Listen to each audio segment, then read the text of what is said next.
Amex GSM. Nu-ți vindem gogoși, nu te răsfățăm, nu-ți ascundem nimic, nu te menajăm, nu-i nimic cusut cu ață. Ți-o servim verde în față.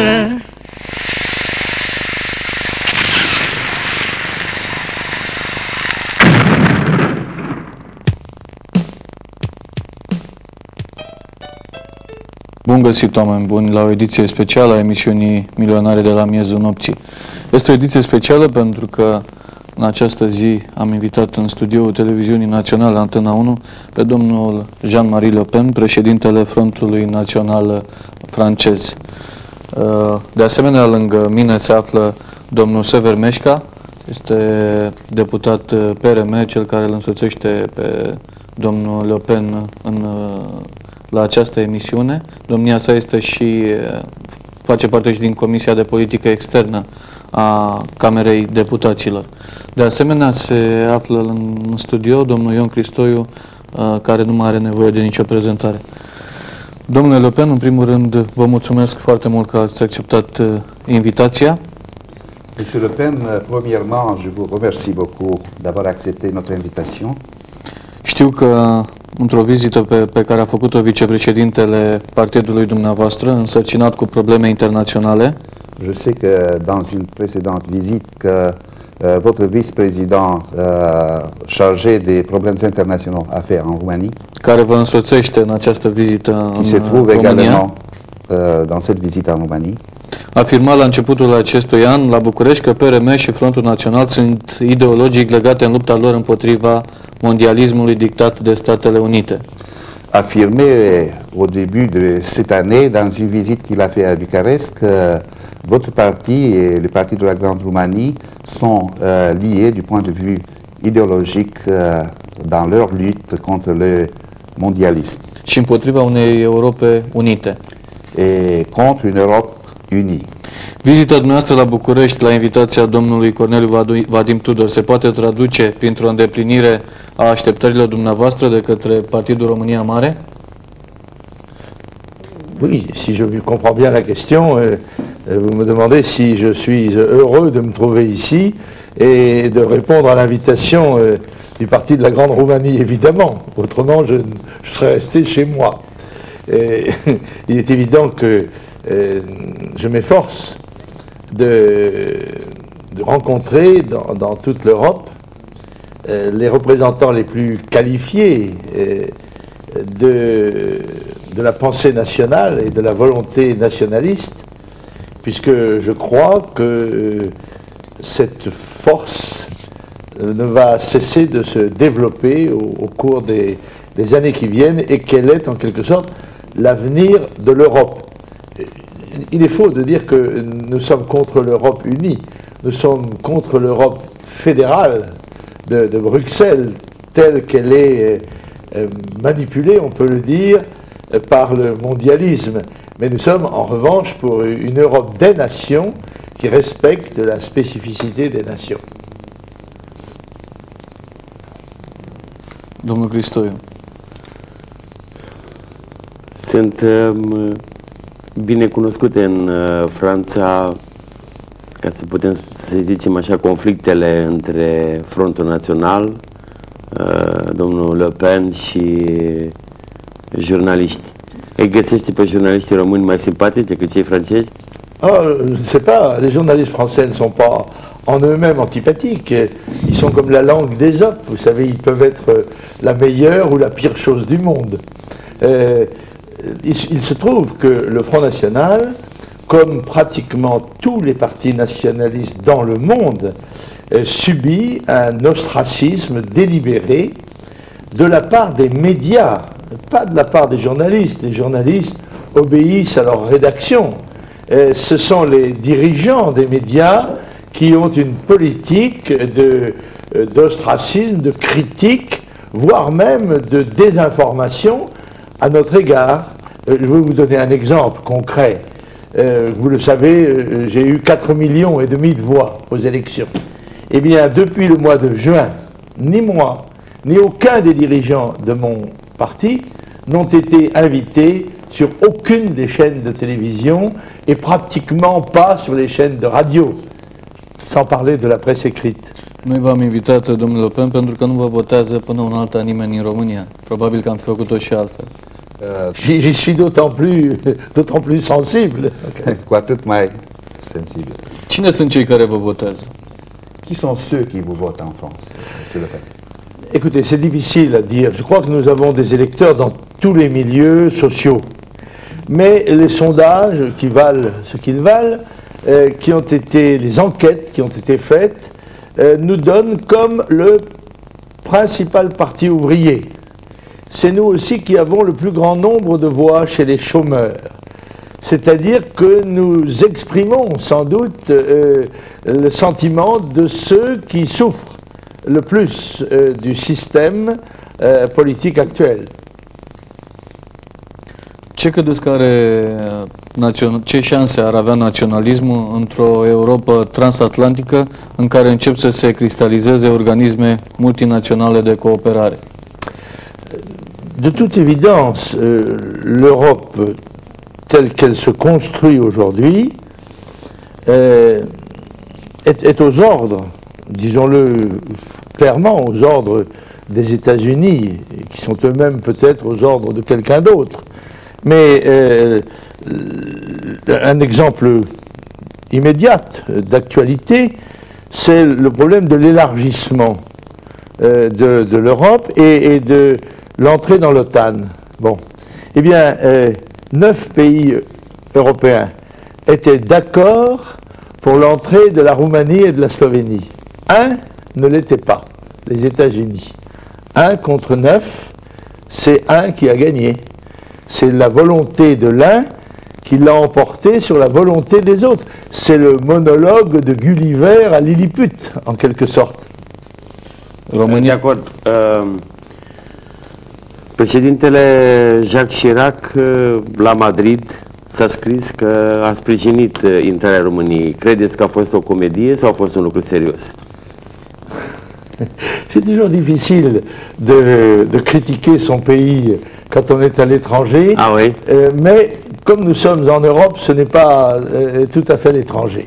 Par conséquent, je répondrai que la France est probablement la grande déception internationale sur le plan diplomatique. Car sa vocation, en particulier depuis le général de Gaulle, était justement de préserver une opportunité alternative à l'hégémonie américaine, surtout depuis la disparition diplomatique, on peut dire, de l'URSS. Et malheureusement, il semble que, surtout Jacques Chirac, surtout depuis 1995, le gouvernement français préfère être le brillant second des États-Unis plutôt qu'une alternative. N-am pus întâmplător această întrebare. Este foarte bine că Franța, sau cel puțin Frontul Național, refuză hegemonia Statelor Unite ale Americii. Noi, cei din Est, însă trebuie să acceptăm hegemonia Franței asupra noastră? Je crois que le problème ne se pose pas. Le problème ne se pose pas. La France n'a pas de volonté hégémonique en Roumanie. Alors qu'il est tout à fait évident que les États-Unis en ont une en Europe. Ce n'est plus le couple franco-allemand qui pilote l'Europe. Ce sont les États-Unis directement. Et ils choisissent eux-mêmes, par exemple dans le cadre de l'élargissement, les pays qui leur sont le plus utiles. Sur le plan de la politique intérieure, n'est-ce pas, Pologne, Tchéquie et Hongrie, eh bien c'est parce que ces pays ont aux États-Unis 20 millions d'Américains d'origine immigrée et qu'ils sont répartis dans un certain nombre d'États qui représentent le tiers des voix pour l'élection présidentielle. Et c'est la raison pour laquelle ils ont en quelque sorte une faveur particulière, et puis pour les régions stratégiques mondiales américaines. Mais il n'y a pas de raison, alors que nous avons été des alliés, nous sommes des amis du peuple américain, il n'y a pas de raison que nous subissions ce pouvoir, car vous savez qu'il y a un proverbe qui dit le pouvoir corrompt, le pouvoir absolu corrompt absolument. Or, aujourd'hui, le monde entier est soumis au pouvoir américain par l'intermédiaire des grands organismes que sont la Banque mondiale, le Fonds mondial, le FMI, etc., l'Organisation mondiale du commerce. Tout cela, ce sont des paravents des États-Unis. Et comme tous les pays du monde, pratiquement, sont débiteurs de ces organismes, eh bien, ils sont obligés de marcher droit. Alors vous me direz, bah oui, mais la France, par exemple, a un siège au Conseil de sécurité. Mais c'est un siège qui n'est pas ouvert, semble-t-il, puisqu'on ne s'assied jamais dessus. Je prends un exemple. Je trouve que la politique américaine en Irak est criminelle, qu'elle est encore pire que les génocides qui ont été perpétrés auparavant. Je vous rappelle, près d'1 million d'enfants morts depuis 7 ans par le blocus. Eh bien, la France aurait eu là une belle occasion de s'opposer à ce crime, je dirais presque à ce crime des crimes, parce qu'en plus, il est commis à la main sur le cœur et au nom des droits de l'homme, n'est-ce pas? Elle n'avait qu'à faire jouer sa voix au Conseil de sécurité. C'est pas la peine d'avoir un pouvoir si on ne s'en sert jamais. Eh bien, on ne l'a pas fait. Vous me direz que les pays arabes eux-mêmes, les pays musulmans, observent un silence complice, ainsi que les autres pays du monde. Mais voyez-vous, nous avons eu l'occasion de juger très sévèrement aussi bien les crimes du goulag que les camps de concentration nazis, ou Hiroshima, Dresde ou Nagasaki. Mais dans la plupart des cas, c'était en temps de guerre. Là, c'est en temps de paix, sans aucune justification que la volonté d'imposer ses propres vues. Aș vrea să nuanțez întrebarea. Este foarte bine că Frontul Național vrea ca Franța și am dat un exemplu, și țările europene, occidentale, să-și păstreze independența, dacă se poate spune, față de Statele Unite ale Americii.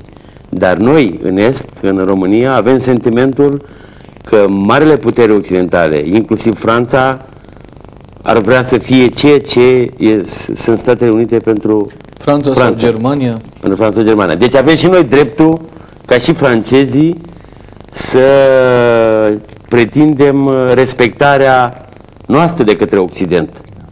Oui, là pour la Roumanie. Oui, pentru țările din Est. Et pour tous les pays de l'Est de l'Europe. Non, mais nous savons bien que nous ne sommes pas le centre du monde. Nous savons bien que nous ne sommes pas seuls en Europe, ni seuls dans le monde, et qu'il y a une nécessaire coopération entre les différentes nations du monde. Ce que nous voulons, c'est que cette coopération reste une coopération entre les nations, avec leurs caractéristiques, leurs spécificités et le maximum d'indépendance que la vie moderne tolère. Or, nous nous trouvons en face d'une volonté délibérée de détruire ces nations, d'unifier en quelque sorte les peuples du monde sous l'égide d'un seul pouvoir qui sera sans compensation. Il n'y aura pas autrement que d'apparence de vie démocratique dans un avenir comme celui-là. Nous pensons que la nation reste aujourd'hui la forme la plus accomplie de défense des libertés, de la sécurité, de la prospérité d'un peuple. Et que cette destruction volontaire des frontières, comment dirais-je, des encadrements naturels de la société va avoir une conséquence apocalyptique. C'est fait au nom de la paix et ça débouchera sur une multiplicité de guerres civiles.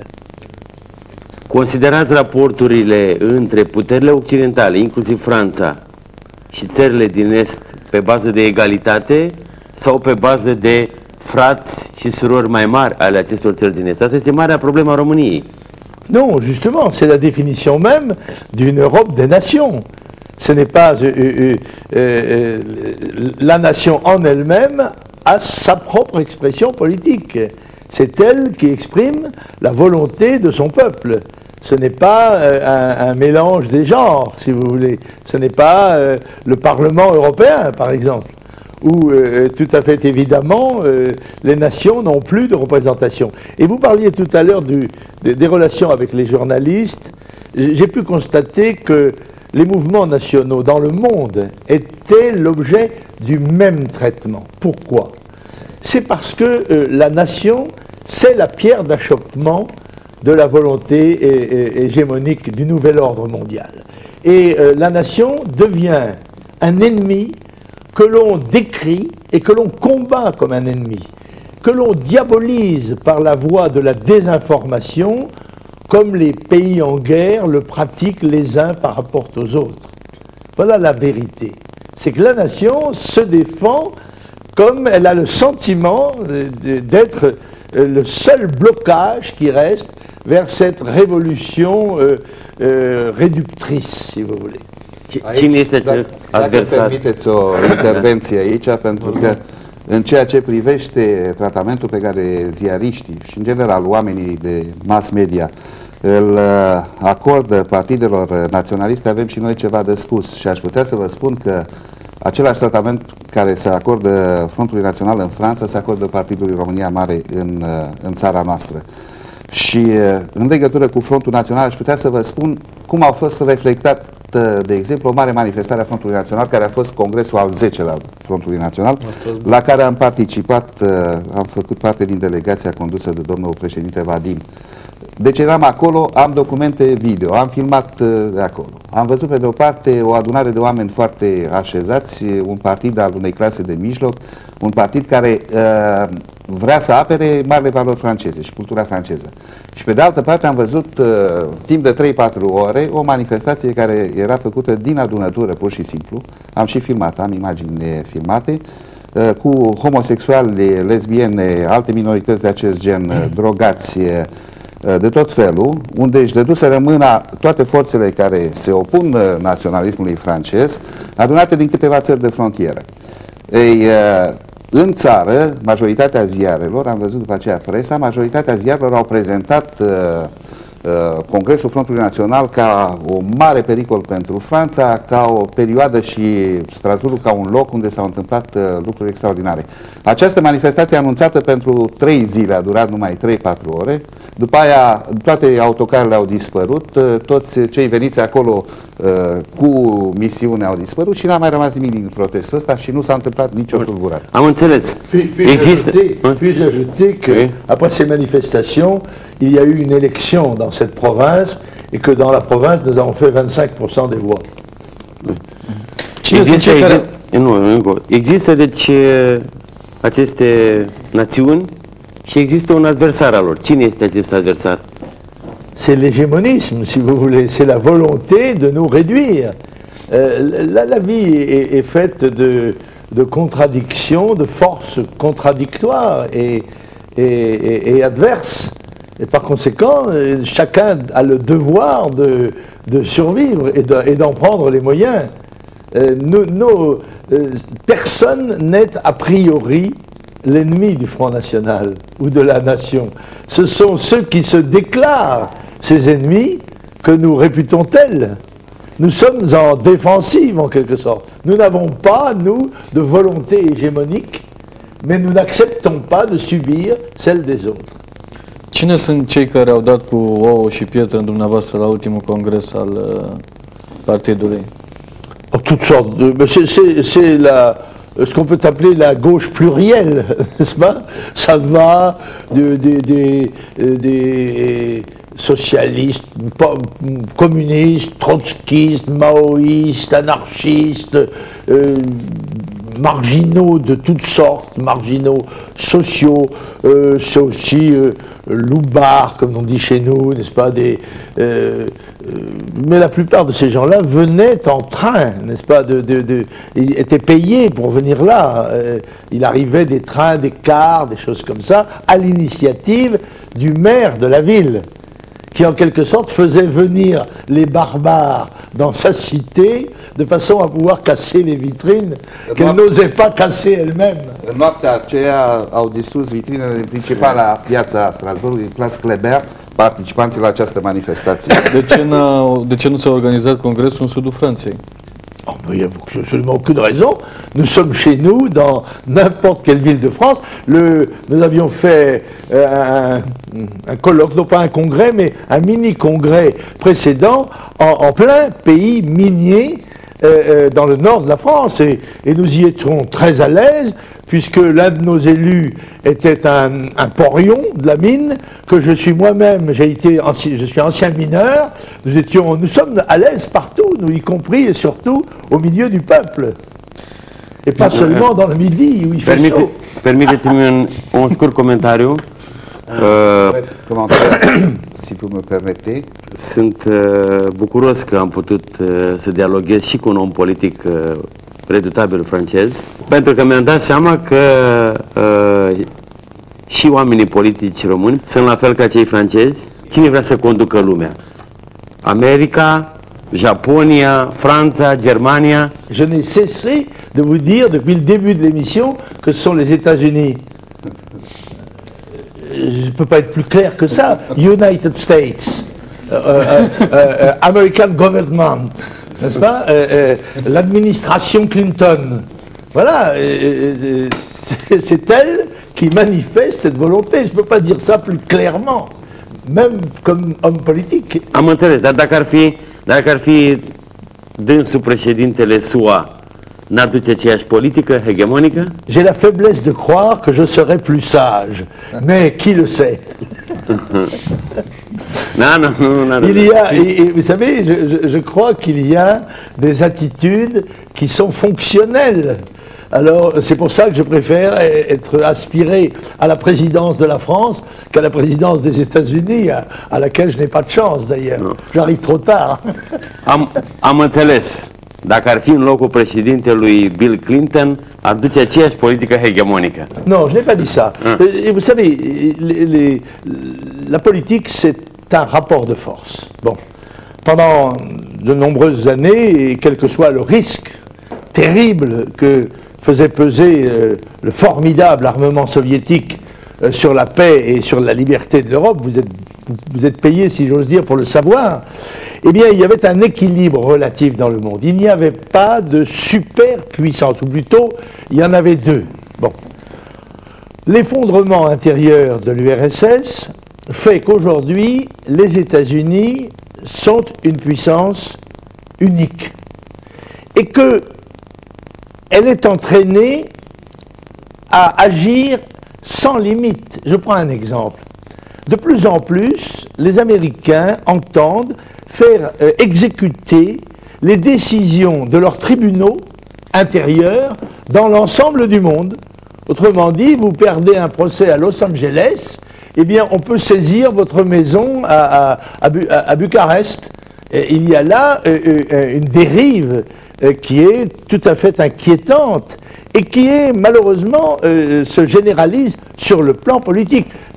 Vous le savez bien, quand l'ONU, n'est-ce pas, qui est la couverture de l'action américaine, se dérobe un peu, eh bien les Américains l'écartent et disent si vous ne voulez pas le faire comme ça, nous allons le faire nous-mêmes, parce que c'est nous qui avons les avions furtifs, c'est nous qui avons les missiles, et c'est nous qui pouvons faire ce que nous voulons. Voilà.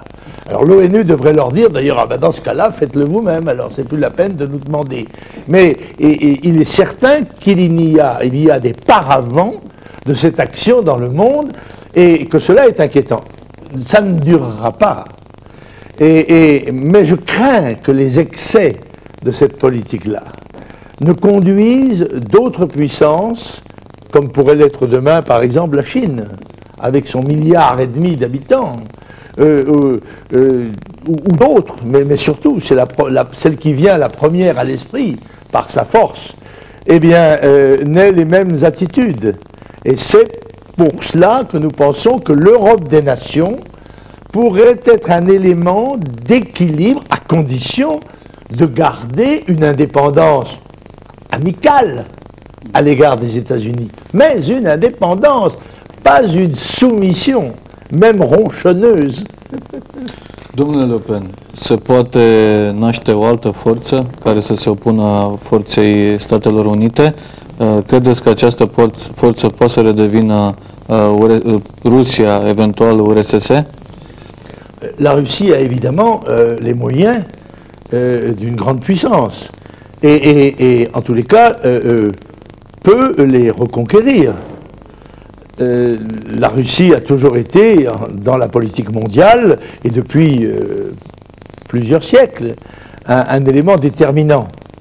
Elle traverse actuellement une phase de faiblesse, mais il est évident que cette phase ne durera pas, que les conditions géostratégiques qui ont amené à sa constitution auront tendance à se rétablir, même si elles ne se rétablissent pas.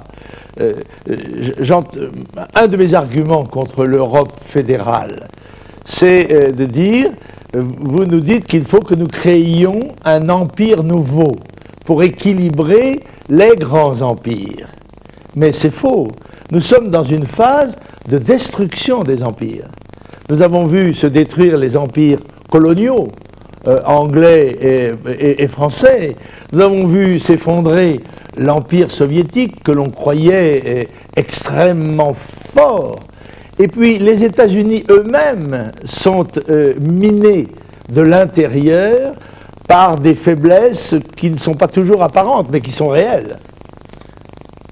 Am înțeles, dacă aș fi francez, aș fi foarte mândru de această bătălie dusă de Franța împotriva hegemoniei SUA. Dar revin, ca român sunt neliniștit dacă cumva vrea Franța să fie hegemonul României. Ca român trebuie să fiu neliniștit. Am dreptul și eu. Nous tendons une main à l'Est, nous ne lui tendons pas la main, nous lui tendons une main amicale, fraternelle, parce que nous savons les épreuves qu'ont subi les peuples de l'Est de l'Europe et que nous voulons les aider à défendre leur indépendance, à défendre leur liberté, et que cela nécessite une coordination de nos efforts. Je ne suis pas naïf. Seulement, je crois aussi que les espaces territoriaux ne sont plus aujourd'hui la seule mesure de la puissance d'une nation. Je crois qu'il y a je dirais une dimension verticale, un peu comme quelqu'un qui a un petit terrain et qui fait un building, si vous voulez. Une dimension verticale qui tient à la qualité du peuple qui l'habite, à son homogénéité, à son équilibre, à son sentiment d'appartenance, d'identité, et qu'avec les moyens modernes, même en matière économique et sociale, on peut être un très grand pays sans avoir forcément un très grand territoire. De ce ne întindeți numai o mână și nu amândouă? Oh, il faut toujours en garder une pour soi.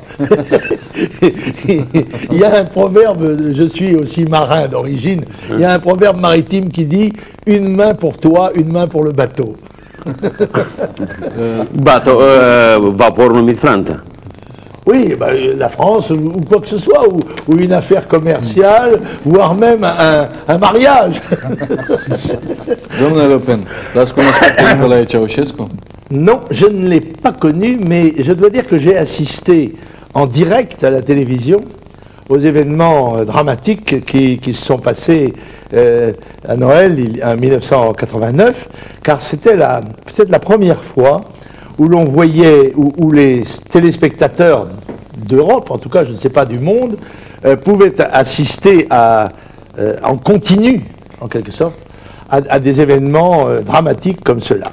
Alors, l'opinion, je n'ai jamais rencontré M. Ceaușescu, mais l'opinion que nous avions en Occident, c'est que, bien que faisant partie de la nébuleuse communiste, n'est-ce pas, et Ceaușescu avait pris un certain nombre de distances à l'égard de Moscou, comme l'avait fait d'ailleurs en d'autres temps Tito en Yougoslavie.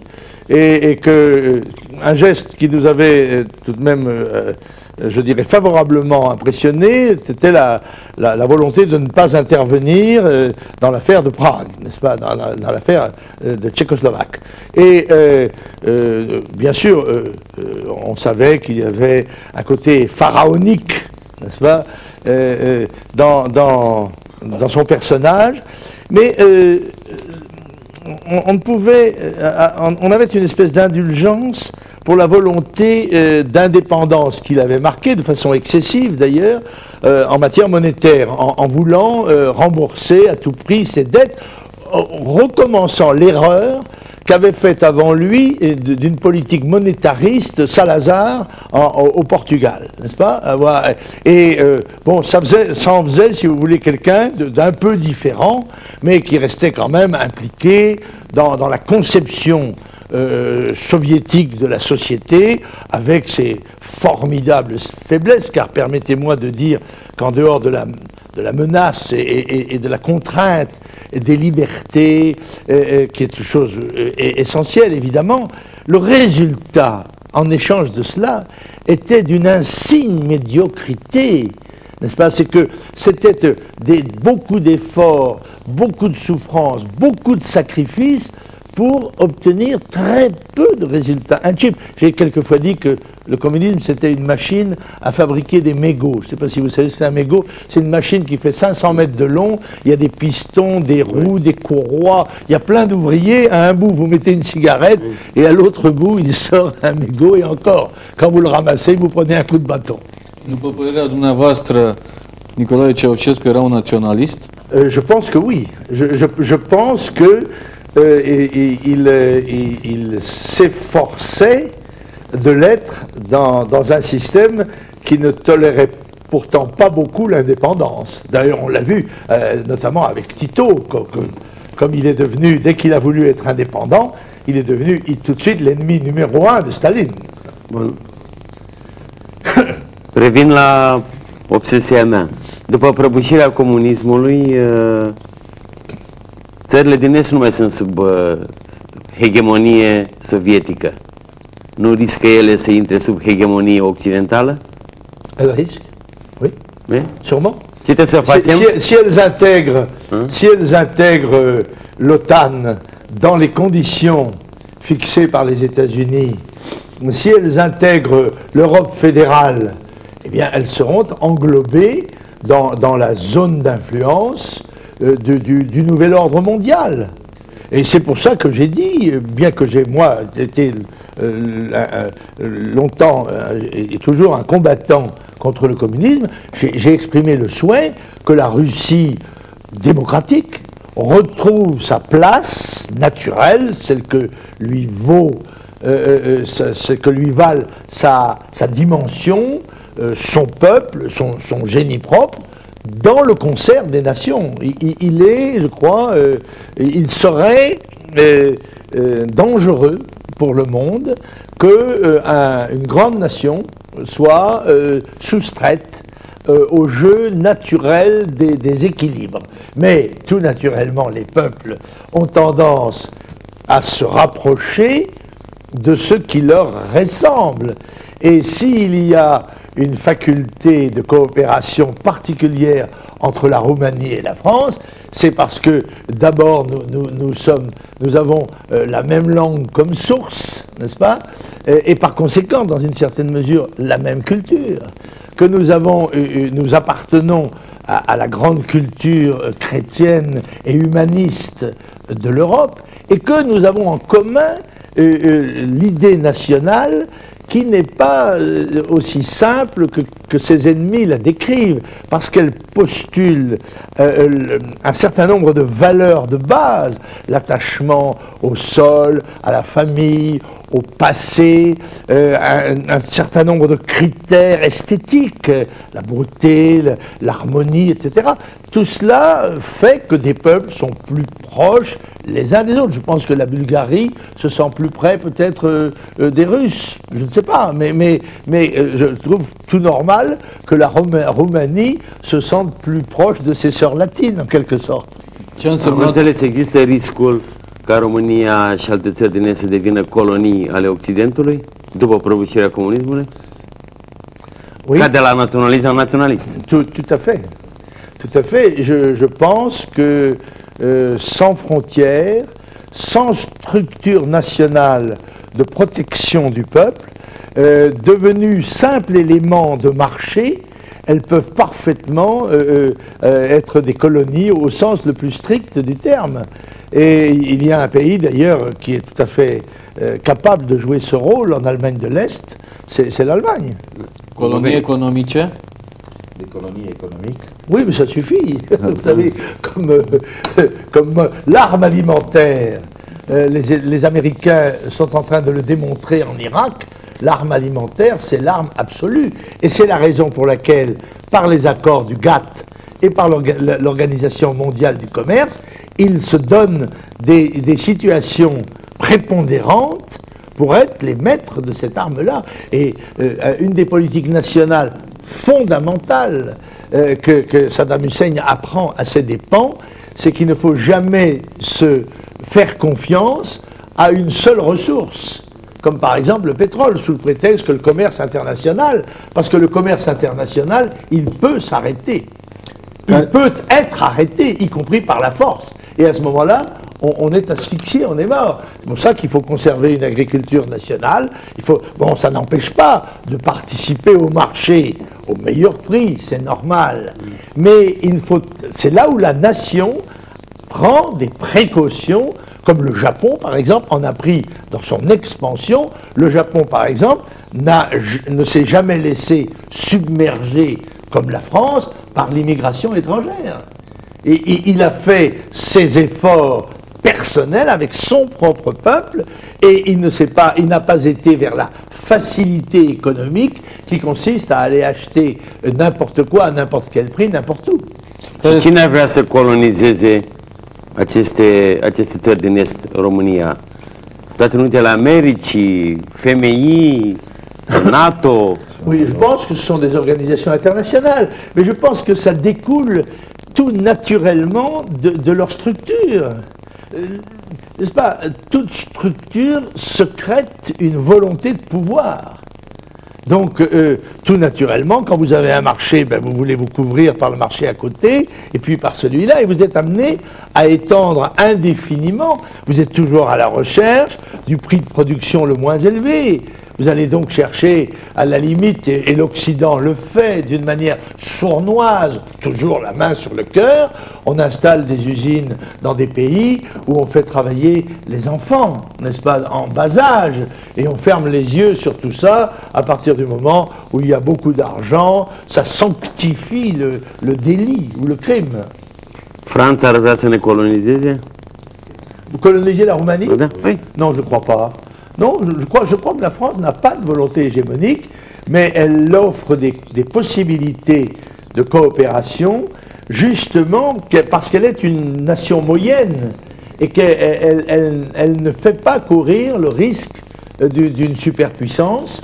Et je crois que l'intérêt des nations, des petites nations, encore que ce soit un terme qui ne soit peut-être pas le mieux choisi, les petites nations ont intérêt à être en relation avec des nations moyennes, de même culture, de même affectivité, dirais-je, de même sensibilité, plutôt qu'avec les grands monstres économico-politiques qui sont ceux qui aujourd'hui visent à la domination du monde. Ce înseamnă pentru dumneavoastră Cioran, Ionescu, Brâncuș, că tot a venit vorba de cultură? Oui. Qu'est-ce que ça veut dire? Qu'est-ce qu'elle représente pour vous? Ah ben, ils expriment en français, n'est-ce pas? Ils participent donc de la culture française, mais avec leur sensibilité roumaine. Nous avons dans notre délégation aujourd'hui à Bucarest une de nos responsables politiques dont le père est un Roumain, dont la maman était italienne et qui est une patriote française.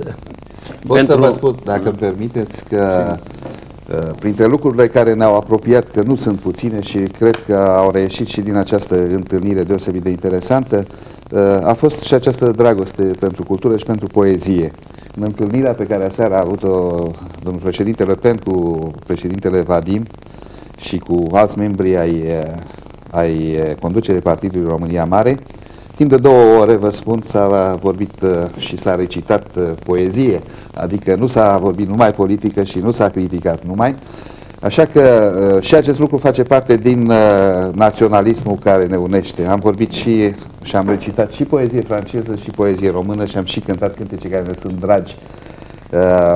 În afară de agresivitatea noastră, care de foarte multe ori este întemeiată și rău percepută, noi avem și laturile noastre de sensibilitate și asta face parte din naționalism. Și dacă ați putut observa și precis, ați observat domnul președinte Le Pen, dar și alți conducători ai Frontului Național pe care i-am cunoscut, sunt impecabili oameni de cultură. Să înțelegem că domnul Le Pen e un sentimental, că are un suflet de poet? Oui, absolument.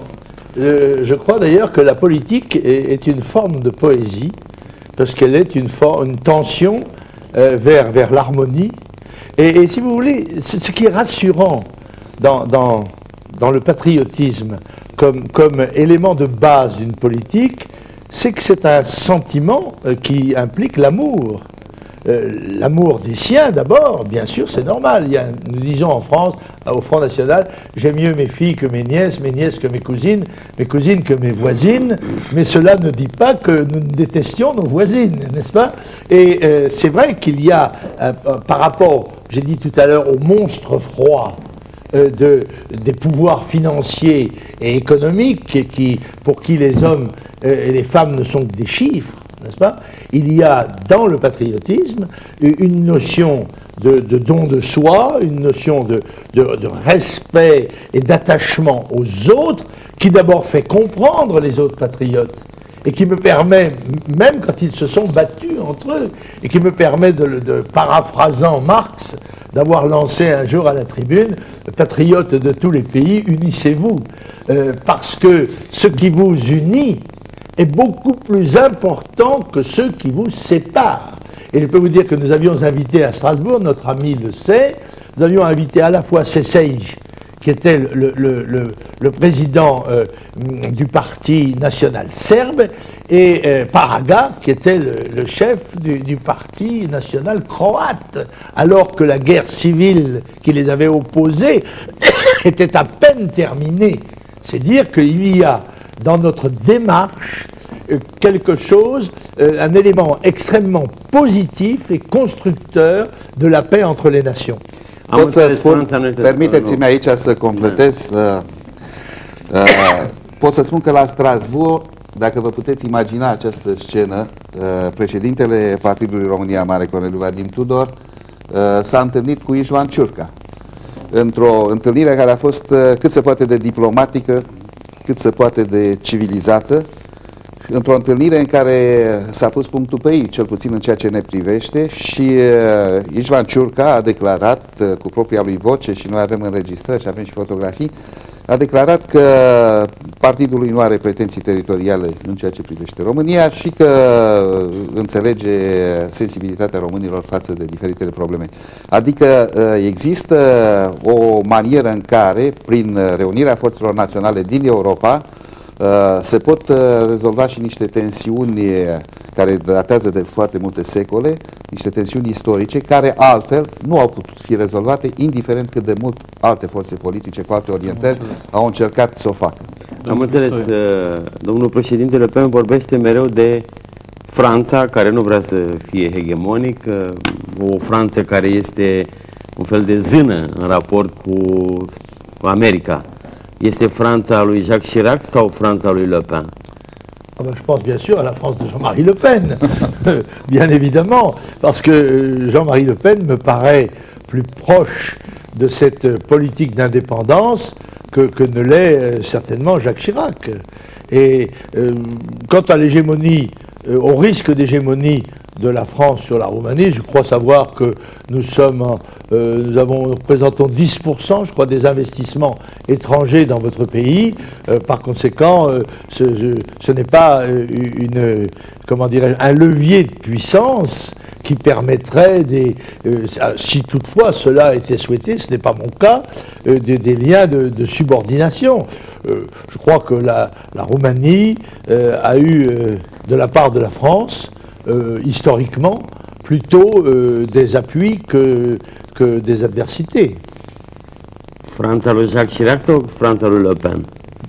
Écoutez, la France de Jacques Chirac, c'est celle d'aujourd'hui, la France de Jean-Marie Le Pen, c'est celle de demain. Poate să fie și cea de alaltări. Ah, d'avant-hier, peut-être. Ah, peut-être, oui, vous savez, ça c'est... L'homme propose et Dieu dispose. Constat că domnul Le Pen este un francez autentic, orgolios și care vrea să lupte numai împotriva pentru că americanii să nu mai conducă lumea.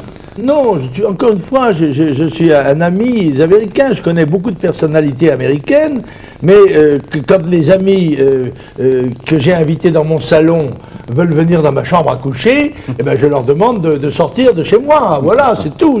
C'est aussi simple que ça. C'est vrai que je suis un homme du peuple. Vous savez, mon père était marin-pêcheur, mon grand-père aussi. Ma mère était d'origine paysanne.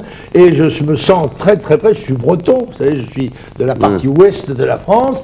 Je suis fier d'être français, c'est vrai.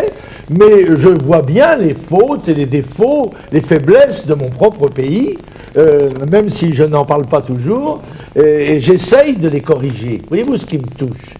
C'est de voir que l'évolution de nos sociétés les conduit sur la route d'une décadence des valeurs fondamentales, des valeurs morales. Et on ne peut pas obtenir la sécurité ni la liberté dans une société dont les valeurs morales se dissolvent. C'est car la véritable autorité, elle est dans la tête des citoyens. L'obéissance aux lois, c'est dans la formation, dans le sentiment que l'on a de cette nécessité, plutôt que dans la multiplication du nombre des gendarmes. Mais, quand c'est nécessaire, il faut aussi des gendarmes. Valorile morale sunt automat naționaliste? Je le crois.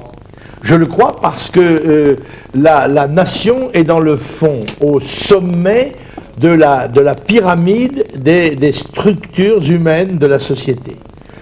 À partir de la vie, la famille, le métier, la cité et la nation. La nation couronne en quelque sorte un édifice de valeurs qui reposent sur l'esprit de sacrifice, sur l'esprit de don, n'est-ce pas, sur les valeurs d'honnêteté, d'honneur, de responsabilité, de travail. Toutes ces valeurs-là sont contenues dans la nation et d'ailleurs ont perduré même dans des régimes qui niaient la nation. Parce que je crois que le phénomène d'appartenance nationale est un phénomène qui vient profondément de notre nature et de notre volonté d'être heureux, ce qui est légitime, à condition d'en prendre les moyens.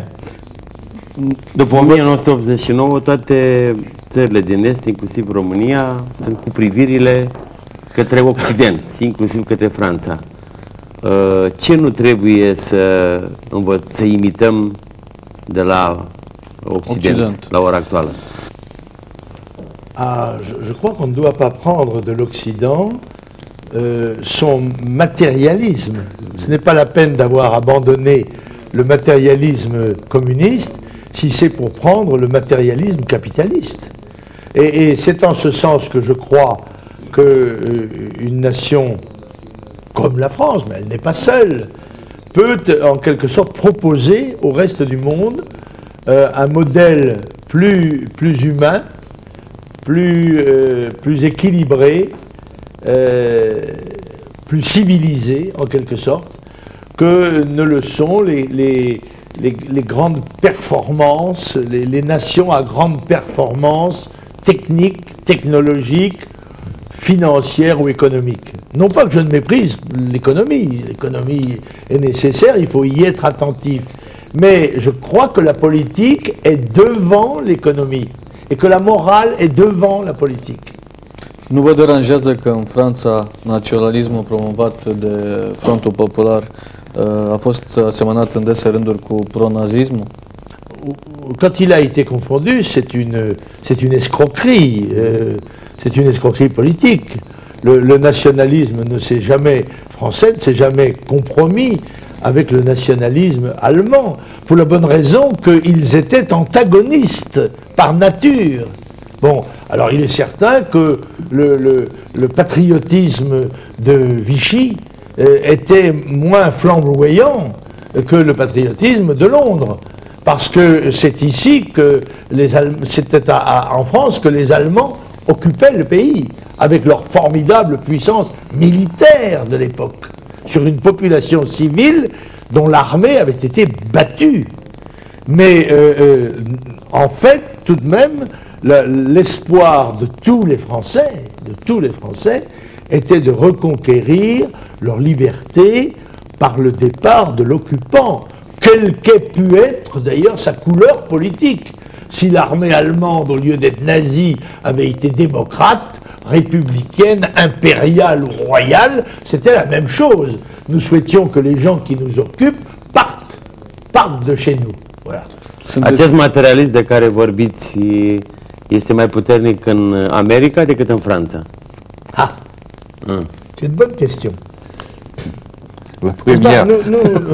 Nous ne voyons de l'Amérique que son expression de puissance, n'est-ce pas? Pour ceux qui connaissent bien les États-Unis, il apparaît que c'est moins clair que cela et qu'il y a des forces intérieures aux États-Unis qui sont d'ailleurs souvent proches de nous, qui expriment des sentiments et qui souhaitent une politique proche de celle que nous menons. Et je crois qu'il y a des gens bien et des gens mauvais partout. Et je crois que dans ce domaine, ce ne sont pas tellement les hommes qui comptent que les mécaniques, les mécanismes. Il y a des mécanismes qui créent la domination, qui créent la servitude, et c'est ces mécanismes-là qui doivent être dénoncés et qui doivent être écartés. Ce aveți împotriva evreilor, arabilor? Aveți ceva împotriva lor? Mais j'ai rien de contraire. Écoutez, le Front National, comme tous les mouvements nationaux dans le monde, est accusé de racisme, de fascisme, d'antisémitisme, etc. Je ne sais pas pour ce qu'il en est des autres, ils peuvent se défendre, n'est-ce pas? Mais moi, je peux vous dire que le Front National n'est pas fasciste, ni raciste, ni antisémite. Et nous avons dans notre mouvement des élus arabes, noirs, juifs. Bon, par conséquent, nous n'avons pas d'a priori, mais il est évident que quand des organisations nous attaquent, nous ripostons. Nous n'avons pas de devoir de révérence ou d'obéissance à qui que ce soit. Nous sommes en quelque sorte autonomes, indépendants, mais nous n'avons pas d'esprit de système, mais ceci est une méthode de la désinformation antinationale qui est une méthode de comment dirais-je, de concentration, consiste à dire ne vous inquiétez pas de savoir ce que pense le Front National. Le Front National, c'est Adolf Hitler. Voilà. Comme ça, c'est plus simple. Et avec Adolf Hitler, on ne parle pas. Et puis, on ne le laisse pas parler. Comme ça, la vie politique, vue comme celle-là, est évidemment une nullité. Et c'est un procédé que je dénonce, qui consiste à lancer des accusations qui ne sont jamais justifiées. Moi, quand quelqu'un me dit « Monsieur, êtes-vous antisémite ?» Je dis « Il me paraît que non. » Mais quelle définition donnez-vous de l'antisémitisme? Oh, je ne sais pas, c'est... Ah non, je dis « Donnez-moi une définition précise pour que je sache si je corresponds à cette définition ou pas. » Mais c'est là qu'on voit que le débat est flou. et que c'est simplement une accusation facile et d'ailleurs qu'on ne laisse pas contredire. Da, sunteți împotriva lucrătorilor străini. Permiteți-mi acum să intervin, pentru că este o problemă cu care ne confruntăm și noi, Partidul România Mare. Ne confruntăm exact cu aceeași atitudine pe care le au mediile sau le au alte partide politice de a lansa acuzații fără să le demonstreze. Ei fac niște acuzații axiomatice pe care toți trebuie să le luăm ca fiind reale, ca fiind adevărate.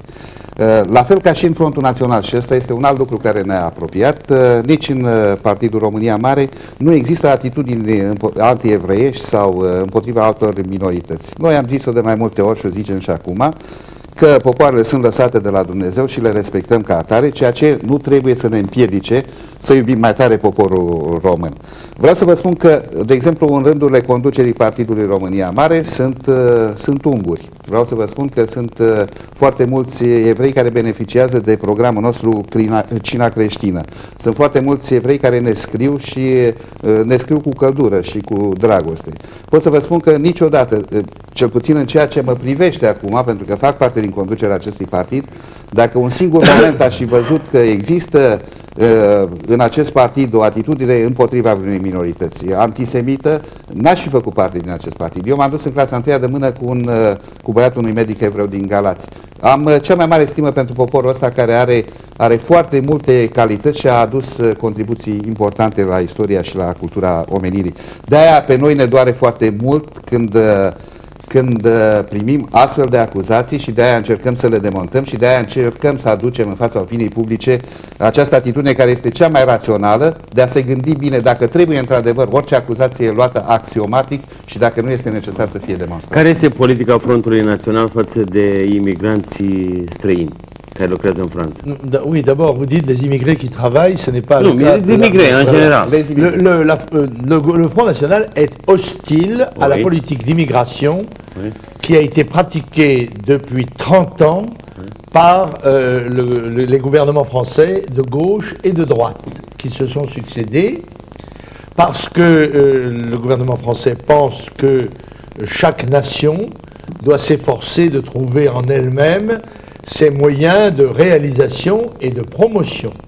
Et que cette déportation de travailleurs, déportation pacifique, qui a été pratiquée dans les années 60 par exemple, où le président Pompidou avouait avoir été chercher des travailleurs en Afrique du Nord parce que ça permettait de faire pression sur les salaires en France et de réduire l'activité syndicale. Eh bien, nous étions déjà hostiles à cette politique-là, au nom de nos principes et au nom, bien sûr, de nos principes nationaux. Mais depuis, il est entré dans notre pays plus de 10 millions d'étrangers, alors que la politique officielle depuis 1974, c'est l'interdiction de l'immigration. Ce qui veut dire que le gouvernement français a été incapable ou a été sournois, complice d'une opération consistant à laisser entrer dans notre pays des gens de plus en plus nombreux qui pesaient de plus en plus lourd sur l'économie et sur la politique sociale de notre pays au détriment de nos concitoyens et d'abord de nos travailleurs.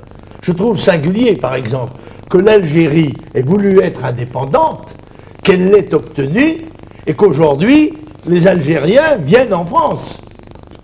Je leur ai dit un jour dans un discours d'ailleurs, jeunes Algériens, vos pères se sont battus pour vous donner une patrie qui n'existait pas, mais qui existe par leur sacrifice. Qu'est-ce que vous faites chez nous? Ce n'est pas ici qu'il faut construire votre avenir d'Algérien, c'est en Algérie. C'est plus difficile, je le sais, mais je le dis aussi. Il n'y a pas un seul discours en France sur ce sujet dans lequel je ne rappelle à nos adhérents, nos sympathisants et nos électeurs que le seul responsable de la détestable politique d'immigration dans notre pays, ce sont les politiciens français. Ce ne sont pas les immigrés, ce sont les politiciens français qui offrent d'une manière parfaitement injuste le patrimoine de leurs mandants à ceux qui viennent. Et moi, je vous dis franchement, et la première mesure, et j'en termine, la première mesure que je prendrais si j'étais au pouvoir relativement à l'immigration, c'est de dire que les avantages sociaux de tous ceux qui entrent sans y être invités ou sans y être acceptés sont nuls. Il n'y en aura pas. Vous devez savoir que chez nous, si vous venez de force, si vous venez illégalement, vous n'aurez ni hôpitaux, ni écoles, ni argent, ni rien. Voilà, il faut être clair, il faut être net. Et c'est ce que n'ont pas été les gouvernants français, et c'est leur crime. Cunosc foarte bine acest program al Frontului Național. Printre acești imigranți care, sigur, iau locurile de muncă francezilor, câți sunt români? D'abord, la situation est différente. Nous n'avons pas la même position. C'est l'histoire de mes filles, mes neveux, mes cousins, n'est-ce pas? Nous n'avons pas la même attitude à l'égard des Européens, par exemple, que nous pouvons avoir à l'égard des pays du tiers-monde. C'est différent. Mais, encore une fois, la politique que nous préconisons, c'est une politique sévère, parce que nous sommes accablés actuellement par une politique. L'immigration coûte, selon nous, 300 milliards de francs par an. Et cette politique se fait au détriment des Français, dont c'est le pays, dont c'est le patrimoine, et qui ont tout de même droit à une priorité dans leur propre pays. Mais je peux vous dire que, et vous verriez la composition du bureau politique du Front National, il y a beaucoup de membres de notre bureau politique qui sont enfants d'immigrés. Par conséquent, nous n'avons pas une hostilité de principe, c'est comment dirais-je, un acte politique conjoncturel dans la situation où se trouve la démographie mondiale. Ce qu'il faut savoir, cher monsieur, c'est que l'Europe est en voie de submersion, de disparition à moyenne échéance, puisque je crois que chez vous en Roumanie, il y a plus d'avortements que de naissances, oui, n'est-ce pas? Oui. Que nos taux de renouvellement des populations sont inférieurs à ce qu'ils devraient être, et que nous ne cessons dans ce domaine-là de nous affaiblir, que nous ne cessons de vieillir, puisque la vie s'allonge, n'est-ce pas? Mais pas la force, hélas, et que, en revanche, il y a dans le monde entier une véritable explosion démographique, pour ne prendre que des voisins. La Turquie, où j'étais cet été, et où j'ai rencontré d'ailleurs Erbakan, le chef du mouvement national turc, qui venait de quitter le pouvoir, 60 millions. Ils seront 100 millions en 2020. L'Iran, 60 millions. Ils seront 100 millions en 2020. Sans parler du Pakistan, du Bangladesh, de l'Inde, de la Chine, du Vietnam, de l'Indonésie, de l'Afrique noire, de l'Afrique du Nord. Et tout cela avance, n'est-ce pas, impunément, rentre chez nous et nous accable. Ce n'est pas comment dirais-je, ce n'est pas un refus du cœur. Ça serait merveilleux si on pouvait faire plaisir à tout le monde. Mais quand on fait plaisir à des inconnus avec le pain de ses enfants, on est un criminel. Am înțeles, deci este vorba de o nouă invazie a popoarelor migratoare, să le spunem, către luminile Occidentului, luminile Romei. Il y en a, je crois que l'immigration roumaine en Europe, l'immigration illégale, est largement constituée par les gitans, je crois, n'est-ce pas? Qui se trouvent d'ailleurs être dans des situations dramatiques dans notre pays, parce que ils sont sur des terrains vagues, ils obtiennent leur subsistance en mendiant ou en volant, et ceci crée un sentiment de rejet à leur égard, parce que l'insécurité gagne, les gens ont peur, pas seulement à cause des gitans, mais à cause de tout ce nombre d'immigrés, ces banlieues où il n'y a pas de travail pour la jeunesse. Il ne faut pas oublier qu'il y a en France 6 millions de chômeurs. Par conséquent, les gens qui viennent chez nous ne peuvent pas y trouver du travail. Ou s'ils trouvent du travail, c'est au détriment d'un Français. Et s'ils n'en trouvent pas, eh bien, ils vivent pardon, au crochet de nos institutions sociales ou alors d'activités délictuelles.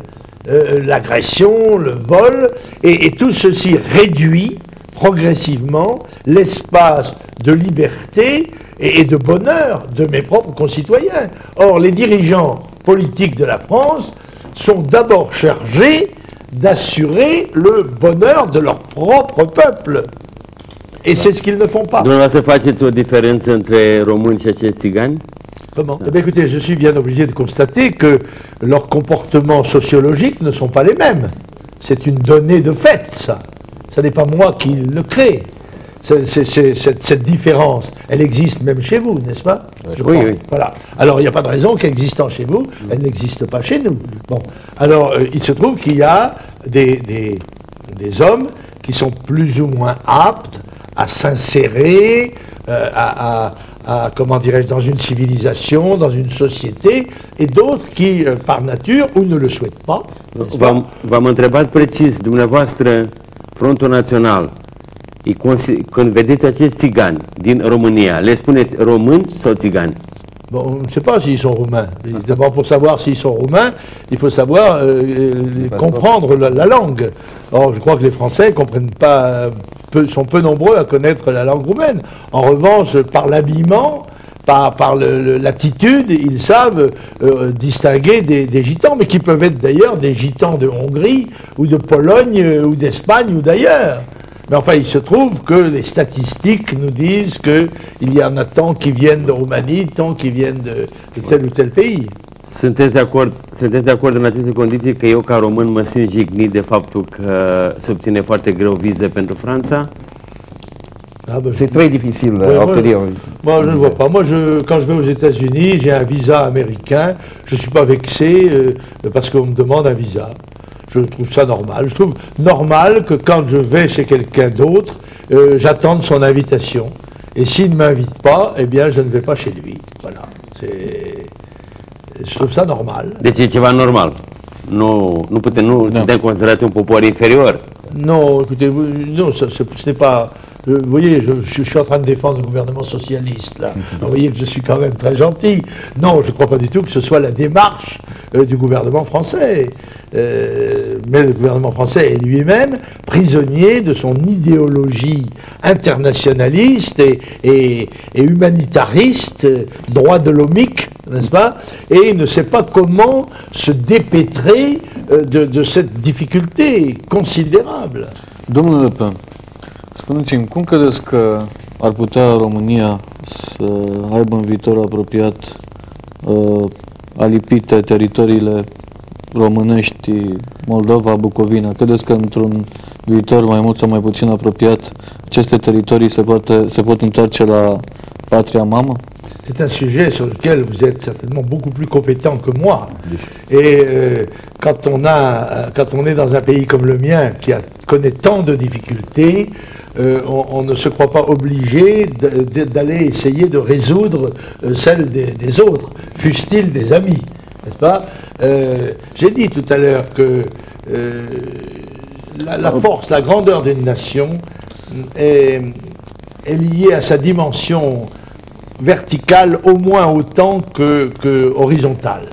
Mais c'est aux Roumains eux-mêmes à dire quelle est la part de revendication ou la part de concession qu'ils sont disposés à faire pour maintenir ce qui me paraît être tout de même une valeur supérieure, c'est la paix aussi, la paix et l'harmonie. Mais je pense que par la discussion, par les échanges de vues, on peut arriver à résoudre des problèmes autrement que par la force ou par la violence. E o idee foarte interesantă. Deci, puterea unei țări nu dă suprafața, da?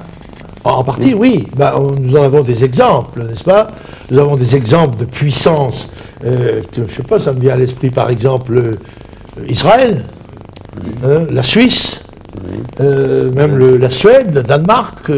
Ce sont des pays qui n'ont pas une grande dimension, mais qui ont quand même une force et une influence réelle.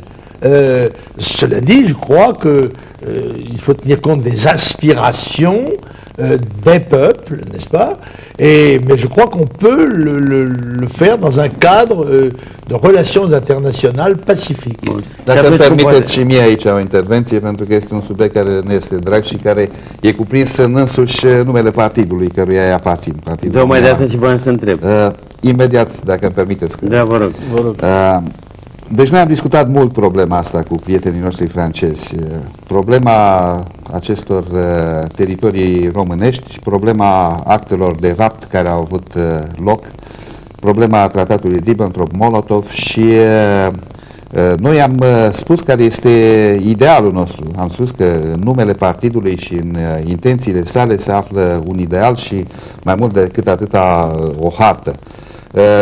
Noi aici și ne regăsim pe linia naționalistă. Putem să admitem, de exemplu, că Germania a avut o aspirație îndreptățită ca să redevină Germania mare și că acest lucru s-a produs când condițiile internaționale au permis-o și mai ales când condițiile economice ale Germaniei occidentale au fost suficient de puternice ca să constituie o atracție extraordinară pentru Germania de răsărit.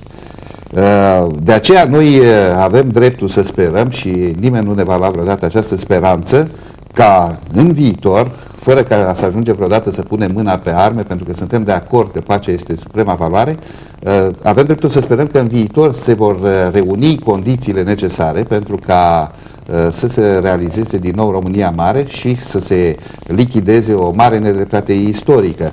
În felul ăsta vedem noi aspirația și a partidului meu, aspirația spre o Românie mare, în niciun caz prin agresiune, și noi credem că atunci când și forța economică a României va fi suficientă și forța sa de atracție va deveni suficient de mare ca actul să se producă firesc, fără mari tulburări. Domnul Le Pen a pus o idee foarte interesantă. Puterea unei țări, mărirea, România mare, nu depinde neapărat de mărirea prin suprafață, ci de altceva. De ce depinde atunci? Cum poate deveni România mare altfel decât prin teritorii? Însă a spus că o țară mică poate să devină mare. Cum poate deveni o țară mică mare? Je crois qu'il y a des composantes qui peuvent être morales, je l'ai dit tout à l'heure, sur l'homogénéité d'un peuple, sa culture, le niveau de son enseignement, de sa technologie, et puis il y a des conditions de ressources, chacun exploitant au mieux ses propres ressources. Ce que je veux dire, c'est que dans la dimension spatiale, si vous voulez dire, il y a plus de risques de conflit que dans la dimension aérienne, si vous voulez, puisque l'espace, pour l'instant, ne nous est pas mesuré. Alors, il est évident que quand la nation tire sa force, par exemple, de l'agriculture, extensive, elle a besoin de très grands espaces. Quand elle fait de l'agriculture intensive, elle a besoin de moins d'espace. Quand la richesse se calcule aussi en termes d'ordinateurs et de technologies de laboratoire, là aussi elle a moins besoin de grands espaces. Vous savez, la France a aspiré pendant des siècles à conquérir la rive gauche du Rhin. Bon. Et puis, elle s'est aperçue aussi qu'elle pouvait vivre, somme toute, après plusieurs guerres, et combien coûteuses, sans la rive gauche du Rhin.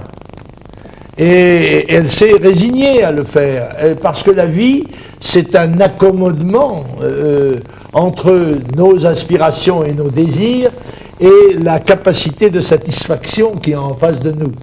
Alors je crois que les peuples européens ont payé très cher pour être sages et qu'ils ont compris que le temps des affrontements était terminé et que nous étions dans l'ère des coopérations. Mais pas seulement des coopérations techniques, technologiques, financières ou économiques, mais aussi dans l'ère des coopérations intellectuelles, culturelles, affectives, n'est-ce pas? Et je crois qu'il y a cette coopération permet au peuple de se mieux comprendre, de se mieux connaître, et déjà l'effort que nous faisons de faire se rencontrer les nationalistes, comme d'autres peuvent se rencontrer, des syndicalistes ou autres, nous fait comprendre que les autres sont beaucoup plus proches de nous que nous ne l'imaginions nous-mêmes. Tenez, voyez, vous n'aurez plus, je pense, l'opinion que je suis la réincarnation de Belzébuth, n'est-ce pas? Nu, nu e punctul meu de vedere. Cunoașteți această carte? Il est contre le Front National? Il est contre le Front National? Oui, Vous oui. en faites la promotion, en tout cas. Oui, mais Avec pourquoi beaucoup- c'est le loup ici? Comment? Pourquoi c'est le loup ici? C'est un loup, ça vous croyez? Oui. Je ne sais pas, vu comme ça, je ne le reconnais pas. Et le loup, d'ailleurs, n'a pas toujours cette tête-là. Il a quelquefois une bonne tête sympathique. Oui. Vous savez que c'est un animal très fidèle. Il n'y a pas... Uite un pic de vagabond. Vă recunoașteți în Ce n'est pas un animal français, en Nu, tout am cas. înțeles. Comment? Vă recunoașteți în această imagine de... Est-ce que vous vous reconnaissez dans Oure. cette image de haine? Pas du tout. Moi, c'est un sentiment que j'ignore totalement. Vraiment. D'ailleurs, si j'avais un tel sentiment, je serais très malheureux. Je pense, je vais faire une confidence, je pense que je suis trop paresseux pour pouvoir être haineux. Parce que pour pouvoir être haineux, il faut se concentrer, ne penser Oui. qu'à ça.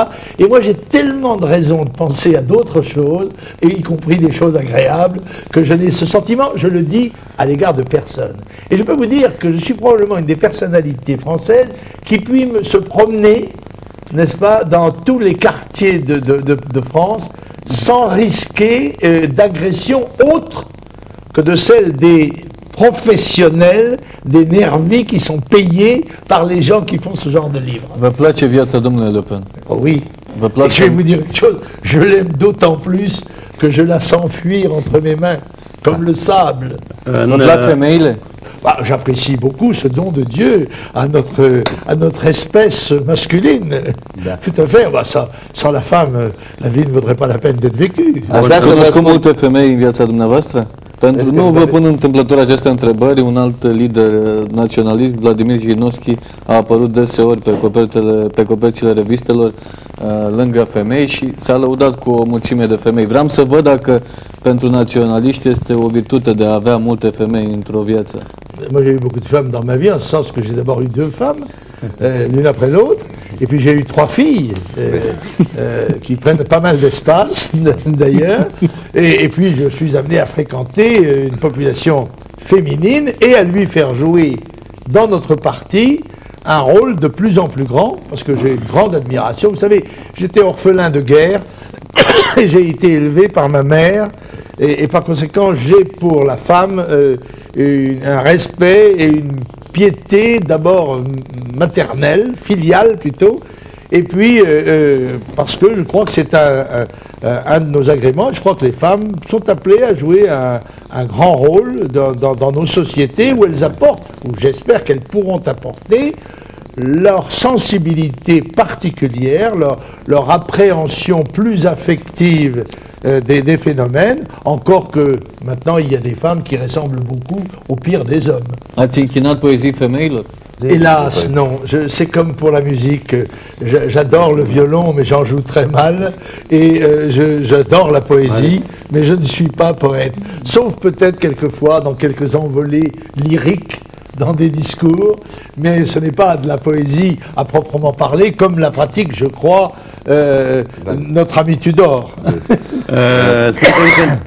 Sunt încântat că v-am cunoscut. Sunteți mai puțin fioros decât vă prezintă presa. E adevărat însă că domnul Bruno Maigret e mai fioros ca noastră? Oui, il y a plus d'enjeu. Ah, si vous voulez. Bruno, c'est the must. zice, e un monstru. Este un jurnal care vă e adversar? Comment? L'événement de jeudi? C'est adversaire. Oui, c'est un journal. Oui, adversaire. Je pense que c'est un journal qui ne se vendrait pas s'il n'y avait pas le Front National. De ce e așa de... Oui, de ce e c'est un adversar? journal de gauche, oui. E de gauche? C'est un journal de gauche. C'est de gauche caviar. Ce înseamnă goși caviar? Stânga care mănâncă caviar. Ah, Erau cei... de acord. Da.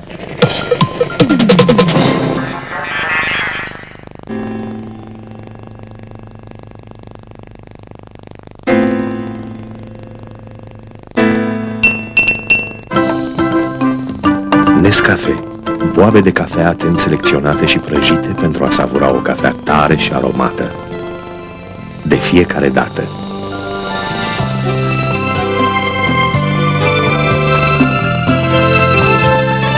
Nescafe.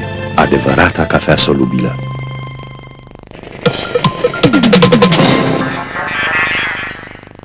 În acest moment se desfășoară evenimentul care ne-a prilejuit această plăcută întâlnire și instructivă întâlnire cu domnul Le Pen, care este congresul nostru și în care avem printre altele și un program de guvernare care cuprinde inclusiv aceste laturi de dezvoltare ale țării prin aspectele culturale, prin aspectele de învățământ, prin aspectele științifice de civilizație.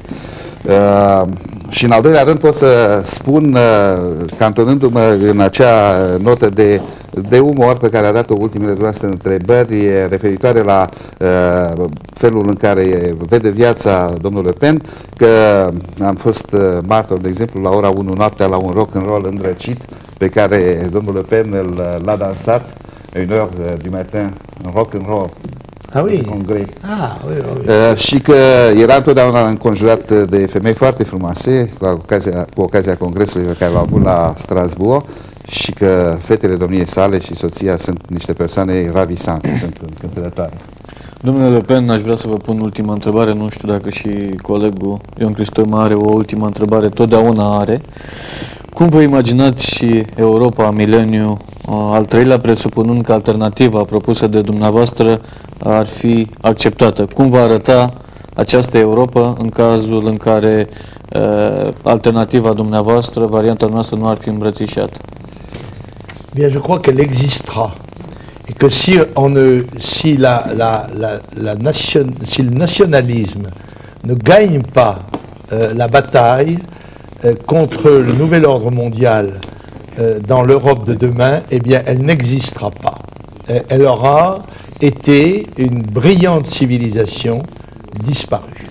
Je crois que la seule chance, la chance vitale, la chance de survie de l'Europe, étant entendu que je parle en termes de peuples libres, n'est-ce pas? De peuples libres et vivants, disposant eux-mêmes de leur destin. Eh bien, cette chance-là aura disparu si nous ne sommes pas victorieux dans cette bataille. Parce que les forces de la mort l'auront emporté sur les forces de la vie. Ultima întrebare. În cursul acestei discuții mi s-a confirmat că domnul Le Pen este un naționalist francez perfect. Eu sunt un naționalist român autentic. Cum ne putem noi împăca? C'est un risque, bien sûr. Toute l'histoire de l'Europe nous apprend qu'il y a des difficultés. Mais contrairement à ce qu'a affirmé François Mitterrand avant de mourir à la tribune du Parlement européen, il a dit « le nationalisme, c'est la guerre ». Ce n'est pas vrai. Si on regarde l'histoire de l'Europe, les guerres ont été causées par les religions, par des faits religieux, par l'ambition des princes, n'est-ce pas, l'hégémonie, comme on dit, et aussi par les chocs raciaux dans le monde, n'est-ce pas? Ça, ce sont des véritables raisons. Et je pense que le nationalisme moderne, lui, par sa volonté délibérée de coopération et d'organisation, doit justement être un facteur de paix. Bun. Vă mulțumesc mult pentru participare, domnule Le Pen. Vă mulțumesc, domnilor, la fel pentru participare. Ediția specială a emisiunii Milionari de la miezul nopții se încheie aici. Vă mulțumesc, la revedere!